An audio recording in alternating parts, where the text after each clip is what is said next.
Et tu as également découvert la violence des réseaux sociaux que tu ne connaissais Ah oui, pas ah oui, alors avant là, cette ah expérience. oui, en tant que mannequin, j'ai toujours eu des gens qui étaient très élogieux, très courtois. Bienveillant. Voilà, bienveillant. Et là, j'ai un tas de gens qui sont arrivés. Alors, il y a aussi des gens courtois et bienveillants, hein, ça bien Bien sûr, comme entendu, partout. comme partout. Mais alors, il y a aussi quelques brebis galeuses et j'ai vraiment eu des insultes qui étaient extrêmement graves, des gens qui me souhaitaient vraiment d'aller mourir le plus rapidement possible.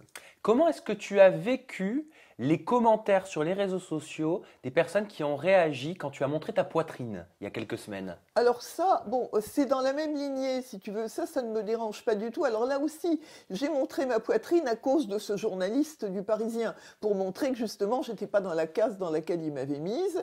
Alors bon, je suis habituée, hein, depuis que je suis sortie de Secret Story, je suis habituée aux commentaires. Il y a eu des commentaires élogieux, considérant qu'effectivement, je pouvais les montrer. Et puis il y en a eu d'autres, eh bien, les commentaires immondes. Mais ça, maintenant, je me suis cuirassée contre ça. C'est-à-dire que les 3 premières semaines, j'avoue que ça a été très dur de prendre tout ça dans la figure, j'effaçais très vite.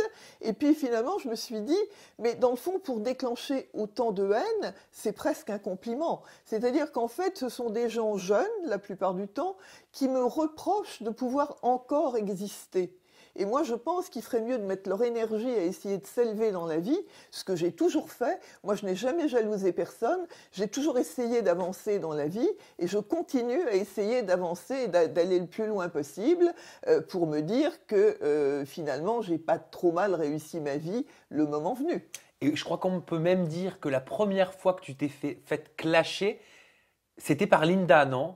Un Oui, vrai clash, bien oui, violent, avec oui. des insultes. Oui, mais alors là, Linda, c'est pas grave. C'est-à-dire qu'en fait, Linda ne savait pas du tout qui j'étais et elle a vu en moi une concurrente pour les anges.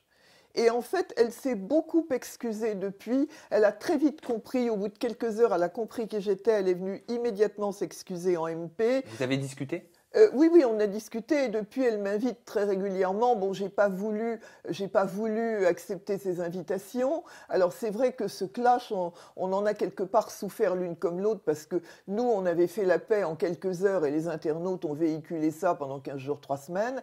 Alors, Linda, c'est pas gênant pour elle puisque elle fait de la télé-réalité. Moi, j'avais pas besoin de ce genre de Et clash. tu ne veux plus en faire, en Ah non, plus. non, non. Tu as été contactée, tu disais qu'elle se sentait en danger par rapport aux anges. Oui, elle avait peur parce que tout le monde pensait que j'allais faire les anges. C'est vrai, Donc, je l'ai beaucoup entendu. Tu as voilà. forcément eu une proposition.